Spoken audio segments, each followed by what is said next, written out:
Um, knowing and doing. Knowing and doing. That's what that's today. Last week we talked about waiting. Today we're talking about doing. So I hope you were ready for that. Today, so we're in James chapter 4.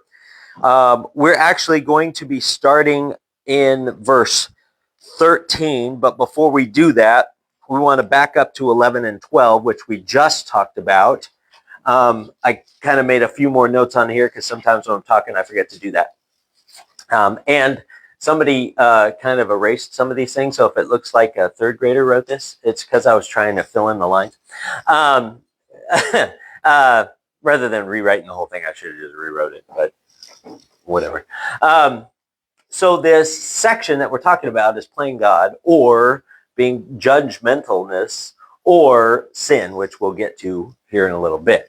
But conceptually speaking, verse 11 and 12. So when we want to talk about these verses, we have to back up to 10. 10 tells us that we need to humble ourselves in the sight of the Lord. And if we do that, he will lift us up. We are going to find that theme, that concept of verse 10, all throughout God's word. And we're even going to talk about it in our church service today. Conceptually speaking, we always want to find success in our endeavors, right? We don't like the idea of doing things for no good reason, right? We don't like to waste our time and our money and those types of things. We want to do something that's worthwhile. And yet, we find ourselves, as we live our lives, doing that sometimes. We think we got it. We think we can handle what God has put before us. And instead of inviting God into that space, we decide to take the reins and do it. And we find that we fall short a lot of times. And that's kind of a bummer, because that's not what God has intended. But here, he says, if you humble yourself in the sight of the Lord, he'll lift you up. Okay? And there's that idea of humbling yourself before another person or before a situation, and allowing God to be in that space, and he will be the one that supports you. And that works so well with the concept of Noah. But we'll get to that later. In 11 and 12, after he talks about this humility, he talks about two different kinds of things. And he talks about two different areas, I guess you could say. The first area that he talks about is playing God with others. That's where I got the playing God thing, and I kind of wrote it here so that we could see it. 11 and 12 talks about playing God with others. And it talks about two different ways that we do that, two different issues that we have when we're playing God with other people. And that sounds weird, but why are we playing God with other people? Well, once again, James, the half-brother of Jesus, the leader of the Jerusalem church, as a believer, as a Jewish believer, he's writing to other Jewish believers, but he's a believer writing to other believers. And he's talking to us as believers to not elevate ourselves to a position where we find ourselves in a superior position above somebody else. That's why verse 10 is so important, because he says, humble yourself. If you are, the opposite of being humble is being proud. And if you are proud of yourself and find yourself in a level of superiority over somebody else, you are above them, looking down on them as if they are not worthy. Okay? And this is a big thing. I've said it before. I'll say it again in church. I'm going to say it. I feel a little bit of a tension going on right now in our church and amongst our people, individually and collectively. I think it starts individually and then it snowballs collectively. But we need to make sure that we understand this simple concept, that we need to not play God with others or with ourselves, which we're going to talk about today. Conceptually speaking, he says that there's two issues when we're playing God with other people, and that's elevating ourselves above other people. The first one is speaking evil. That Greek word there means to talk down to. It's to speak against. It means backbiter or backstabber, to talk bad about somebody else. Hey, I know that you're a nice person, but you stink. Okay? If you have that word but there, you're basically saying everything that I'm saying before the word but doesn't really, I'm just saying that to make you feel good. You know what I mean? I've done lots of leadership training programs and things like that. And people always tell you, you always give a compliment sandwich when you're trying to direct somebody or give constructive criticism to somebody. You always say something positive, and then you talk about the negative aspect or the corrective aspect, and then you finish with a positive statement. So that way it's, you're putting lipstick on that pig, and you're trying to make it look good, sound good, smell good, even though it stinks, So in that space, he's talking about making sure that you're not talking down to other people. I know you're trying to be helpful, but you're not. Okay? How many times has that happened? Or have you thought that? I know you're trying to be helpful, but you're not. You're trying, I know you have good intentions, but you failed. Like, how many times have we thought that or felt that or said that? And that's the concept there. Playing God with others, the first idea is that talking down to, speaking evil. The second concept is judging other people, And that too is the exact same concept of elevating yourself above other people, looking down on them because you're superior to them. This particular part of verse 11, do not speak evil of another's brethren. He who speaks evil of the law and judges the law. But if you judge the law, you are not a doer of the law, but a judge. That law that he keeps talking about is right here, and it's found in chapter 2, verse 8. And it's called the royal law that we find in Scripture. If you look at chapter 2, verse 8, you'll see that James talks about that royal law. He's not talking about the Mosaic law. He's talking about the law of love. If you look at verse 8, what is it? What is the greatest law that's given? Love your neighbor as yourself. Love. Love. That's what it is. So he's talking about this royal law. He's talking about God's unconditional love for other people. Okay? And I know that sometimes we are to love people. We don't have to like what they do all the time, but we love people. And in that space, if we can do that, that'll bring us to a level of humility that does not elevate ourselves above somebody else, but in turn just speaks directly towards the issue that's going on. Should we never correct somebody? Should we never tell somebody when they're doing something wrong? No, I'm not saying that. And God's not saying that. James isn't saying that. James is saying how we approach that means everything. And that is so important.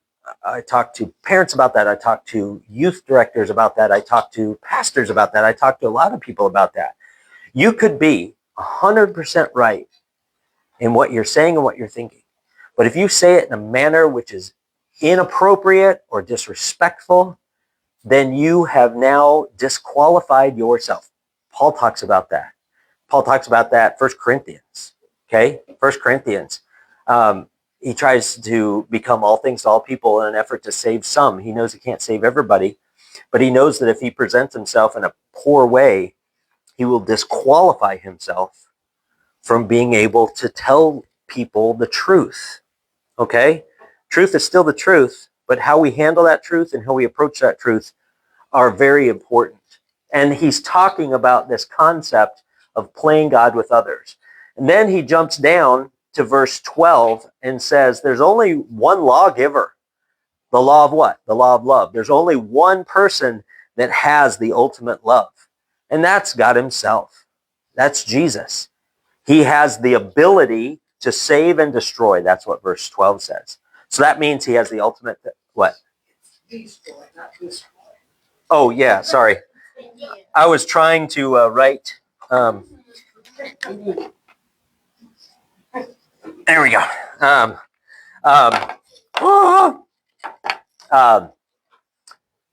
He has the ultimate authority and he has the ultimate power to do those things, and yet he exercises those authority and power in a loving manner. Like if anybody had the opportunity to just do what he wants to do, it'd be Jesus, right? It'd be God. And yet, because he sits in a position of ultimate power and ultimate authority, he still approaches things in a better way. So the question is asked at verse 12, who are you to be the judge over things when God himself doesn't do that? Makes sense. That's when we move into 13 through 16. 13 through 16, this talks about playing God with others. First, 13 through 16 now shifts gears and gets a little bit more personal. Don't get me wrong, 11 and 12 were personal, okay? But 13 through 16 gets more personal because it now directs the spotlight on you 100%. Playing God with yourself, okay?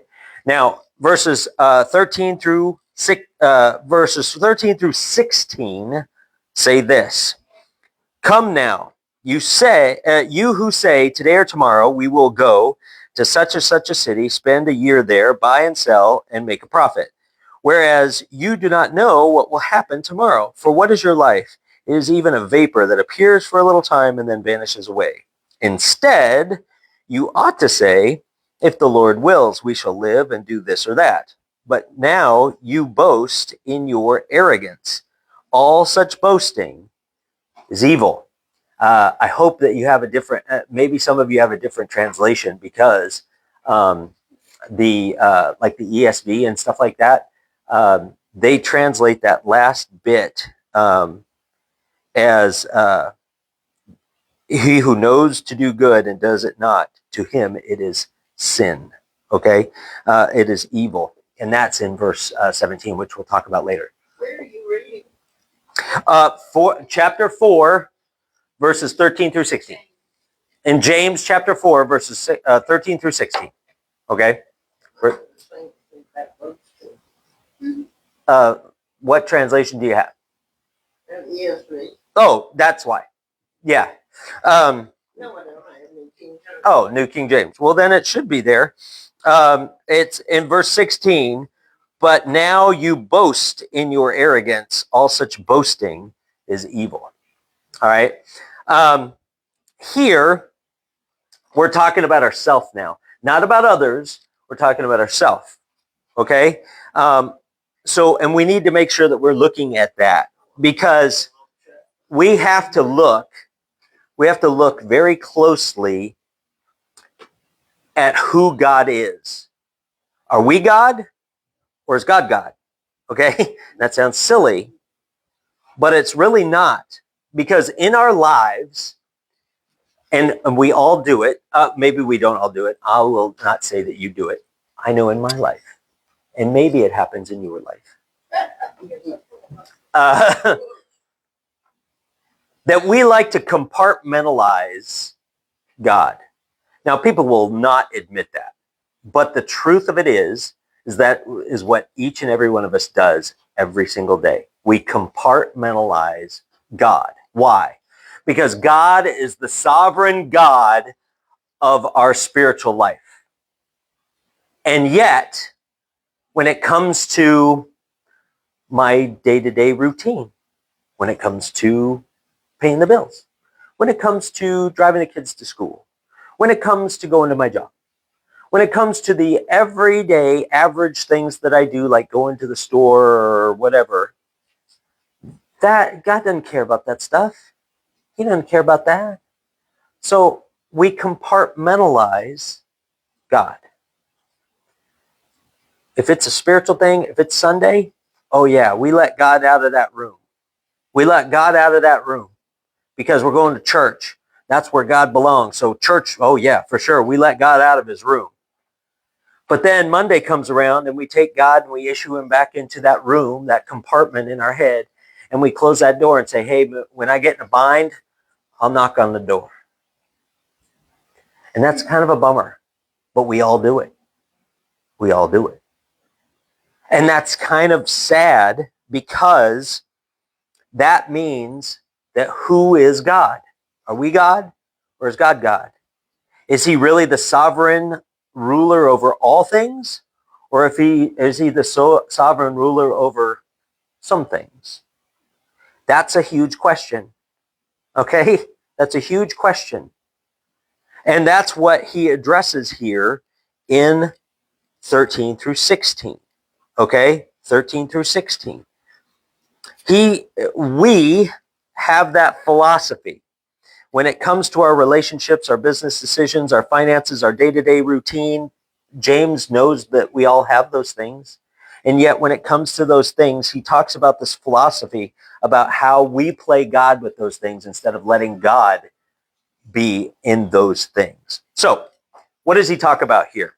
It seems silly, but he talks about the game we're playing with us being God over ourselves.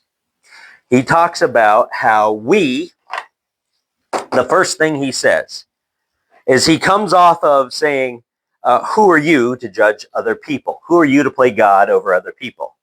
But then he shifts gears. You think you're God over yourself too. If you're not going to play God over other people, well, I can make my own decisions for myself. But then in that space, we start playing God for ourselves. So here we see that he starts talking about what we want to do in our lives and what we determine that we're going to do in our lives. The first thing he says, come now, you say, today or tomorrow we will go to such and such a city, spend a year there, buy and sell, and make a profit. This verse right here is very important because this is the definition of us playing God with our own life. Okay? What is the first thing that we want to do in our own life? And I'm not talking about this verse. I'm talking about in general. What is the first thing we want to do? I'll write this down and see if it makes sense to you.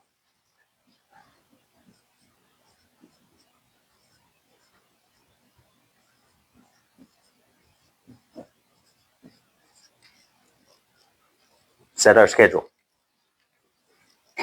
First thing we want to do. We want to set our own schedule, right? Right? I can't tell you how many times I talked and fought in California with people about this. I had a group at the first church I ever pastored. I had a group that when it was softball season, you never saw them in church because they played for a softball league that played every Sunday afternoon. And softball was their God. Because every time there was a softball game, they would go and play instead of go to church.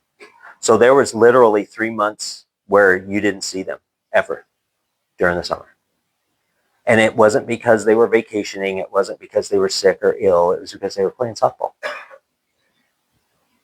They could have done another league. They could have done something else. I mean, I'm not saying you can't play softball. I'm saying, but they could have done all kinds of different things. They could have even talked about playing later in the day, coming to church and then playing like at 2 or 3. But that wasn't even an issue. All that mattered was the game. We like to set our own schedule. What's the next thing that it says there? What do we want to do? We want to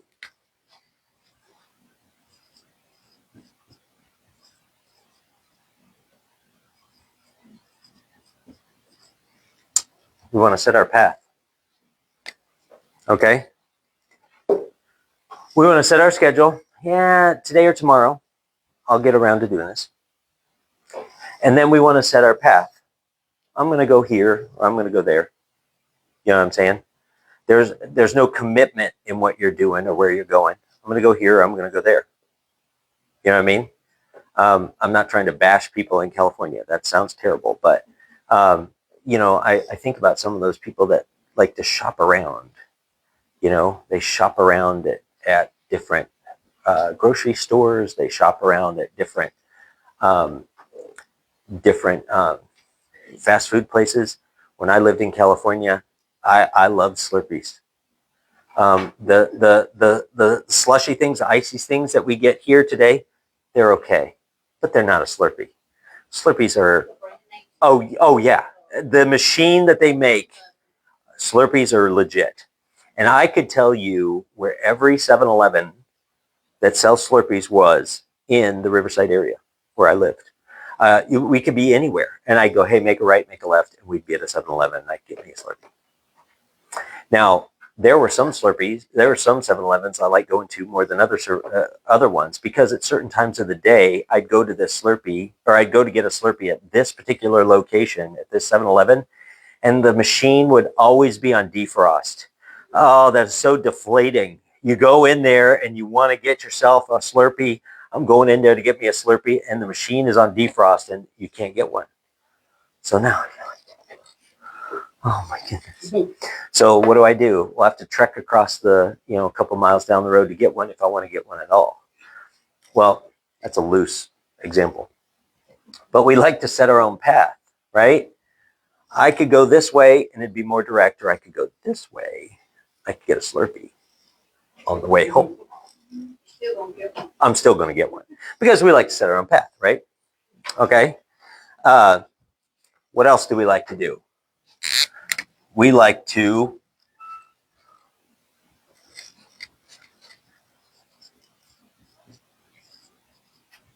oops, I'm thinking ahead. I'm writing and thinking ahead.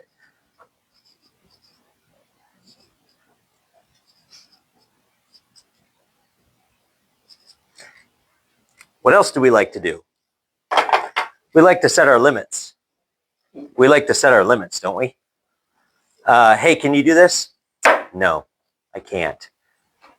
Hey, do you think you could spend a little bit of time doing this? Do you think you could spend a little time doing this? Do you think you could spend a little money doing this? Do you think you could spend a little money doing that? Do you think you could spend a little opportunity to talk to this person or talk to that person? Do you think you could send them a card? Do you think you could send them a text? Do you think that you could do something? No. I can't see me doing that. And yet we probably sit on our couch for 3 hours scrolling through our phone playing Candy Crush. Right? That sounds awful. It really does. But James ain't playing around. James is speaking the truth, so I'm speaking the truth. We like to set our limits. Does God have any limits? No, he does not. He has zero limits. Zero limits. If you're giving, I would encourage you, and this sounds awful coming from a pastor, but I would encourage you, look at, and this makes me uncomfortable just saying it. Look at your finances and say you give X amount of dollars every month to the church. Say to yourself, could I increase that 10 extra dollars? Just $10. All right. Inflation is everywhere, right? It's here in this church. You don't even want to know what the electricity bill is in this place. Yeah. Can I increase it $10? Could I increase it $20? Or do you look at that and go, man, I just don't have that kind of bandwidth. I give enough already. Do you? Do you give enough? Could I spend 10 more minutes at church? Could I spend 10 more minutes at church? When the church bells are over, when church is over and everybody gets up and they're walking around and they're talking to each other, are you looking to hit that door because the Alabama game's going to start in about 20 minutes? Or the Auburn game. Or the Auburn game. Or are you going to spend an extra 10 minutes just shaking people's hands? You know? And 12 o'clock in, you have something more to say. Yeah. Oh, I'll tell you, I actually liked living here in Alabama when I was in California. When I'd be preaching, and I was supposed to end at noon. If it was 12:01, you could see everybody do this. Oh yeah, you could see everybody going, looking back at the clock in the back of the room. Here, I'm very conscious of trying to end on time. But if I go a minute or two over, I feel bad. But you probably guys don't even think anything about it. Maybe you do, maybe you don't. Well, that's because it's been ingrained in me for 20 some years before I got here to play by the rules. So we like to set our own limits, right? All right. What do we like to do? We like to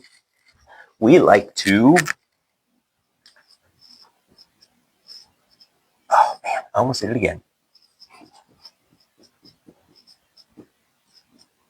Oh man, why my brain works so fast? Is that right? Yes, activities. We like to set our own activities, right? I like to do what makes me feel comfortable. I like to do what I feel that I can do. If we only did what we thought we could do, we would never get anywhere. What's that saying? Necessity is the mother of invention, right? To be able to move beyond where we are, to pick up the ball where we found it and move it down the field, that's what we need to do. And to do that, we have to push our limits. Well, we like to set our limits. So because we set our limits, we set our activities that match our limits, that follow our path, that fit into our schedule. Right? Right? And that's what we're doing here. That's what we're looking at.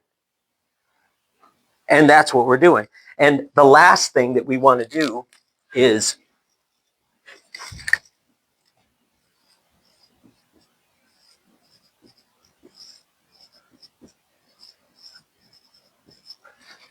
we like to set our outcome, don't we?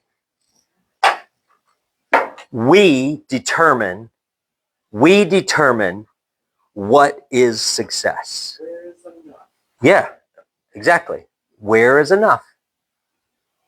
You know, I once ministered with a pastor that I knew that we'd come up with a new idea, or they'd come up with a new idea, and he'd go, okay, we'll try it.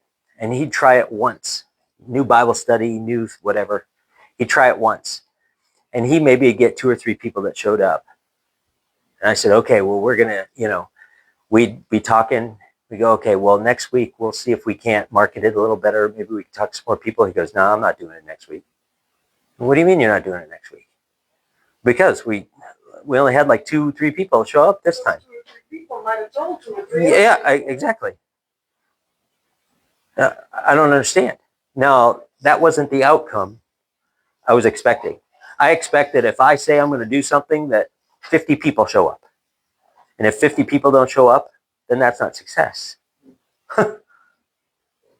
We set our success based on our activity, based on the limits that we set and the path that we do that fits into our schedule. That's what this guy's doing. It's showing this guy. This guy right here is the example that we have. All right? And we're going to talk about this guy again in our church service. So you're going to hear 2 different things in 2 different places about it. But I wanted to get a little bit into how this is applicable to us as James is making it applicable to us, because we are playing God with ourselves. Okay? We are playing God with ourselves. What would you use? What is there a word maybe that you would use to describe this? Now, I got news for you. This right here, if you read that verse in James, if you read verse 13 in James, you will not see any contempt. You will not see any despair. You will not see any condemnation in that verse. And you want to know why? Because there's nothing wrong with making plans. I got news for you. There's nothing wrong with making plans. Not a darn thing. There is not a darn thing wrong with making plans, hoping for an expectation, wanting to make sure that you do what you want to do. Yeah, I'm going to try and, I'd like to go on vacation. Maybe, I'll set a time, in the future where I can do that. Or I know that I'm going to be traveling soon with my other job with the Grace Gospel Fellowship. So I'll buy plane tickets ahead of time because sometimes they're cheaper that way. And I'm making plans to travel and to do this and to do that. I know that I'm going to be working on other projects. So I try and draw people to me and start planting the seeds. And hey, how would you like to help do this? Or how would you like to help do that? There's nothing wrong with making those plans. Absolutely nothing wrong with that. And there's nothing wrong with success either. There's absolutely nothing wrong with success. All right? What's the problem here? The problem is found in the following verse. All right? Whereas you don't know what will happen tomorrow. For what is your life? It is even a vapor that appears for a little time and then vanishes away. That's verse 14. Okay. Well, then there's two problems that I see here with that kind of mentality. Two different mentalities. Oh, that's my, hey, you got to quit alarm. Two different issues with that we'll talk about next time. This is the truth of what it is. So let's do 13. This is verse 13. This is verse 14. Right here. This right here is pride, the issue. Okay? Okay? So, we'll talk this right here. As we talk about this guy, I want to make sure that we're not always talking, I want to make sure that you understand that I'm presenting it to you in a way to get us to think about the reality of our life. Okay? Doing this, like making plans and you know, this is a businessman, so he's making plans and stuff like that. Nothing wrong with that. Nothing wrong with it. Nothing absolutely wrong with it at all. But in our church service, we're going to talk about the folly of doing that without one specific thing. All right? Without one specific thing.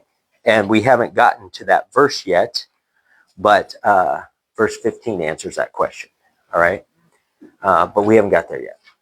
All right? Any thoughts, comments, questions, anything about that? It really makes you think about things you say on a day-to-day basis. Yeah.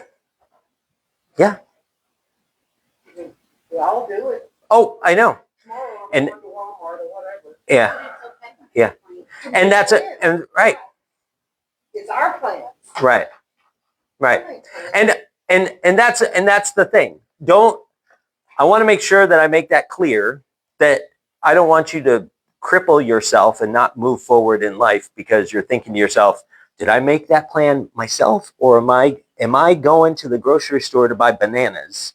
Is that God's will or my will? Okay? I don't want us to do that. That's not what this is about. I can remember my grandmother using the expression, if the good Lord's willing. Yeah. Now I know Yeah. why.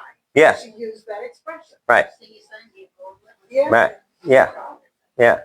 And that's what I'm saying, is that if we can conduct the business of our lives in a manner in which we include God in that practice, if we include God in that practice, what did verse 10 say?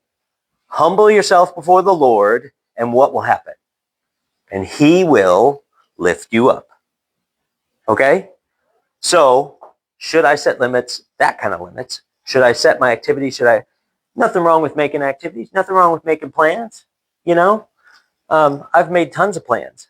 Not one of them included becoming a pastor. And yet here I am.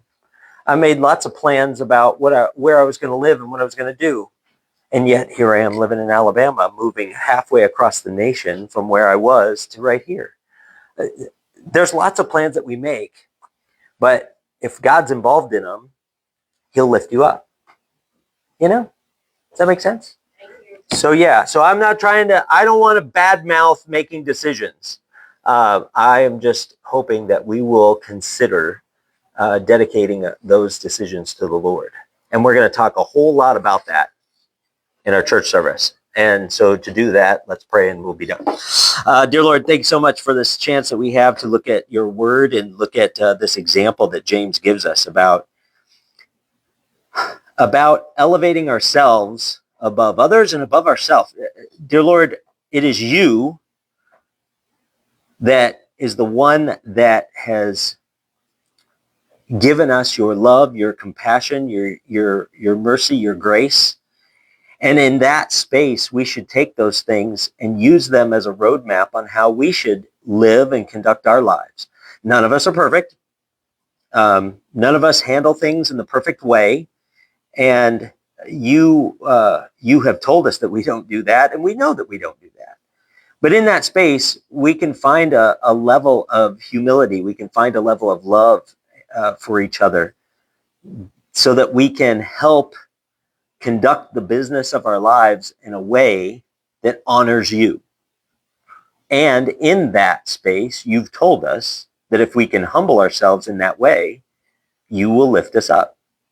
So, dear Lord, I would ask that you would challenge us, stretch our limits, stretch our schedule, stretch what we conceive of as being success, and let us look through the lens of what you consider to be success.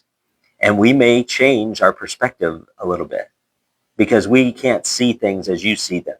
You stand outside of time and you can look at all things at once, and you can see that there are some things that are far beyond where we are right now if we just stay open to letting you lead us there.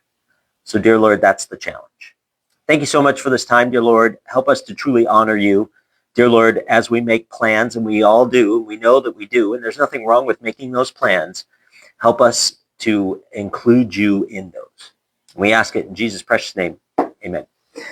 Okay. Don't be selfish.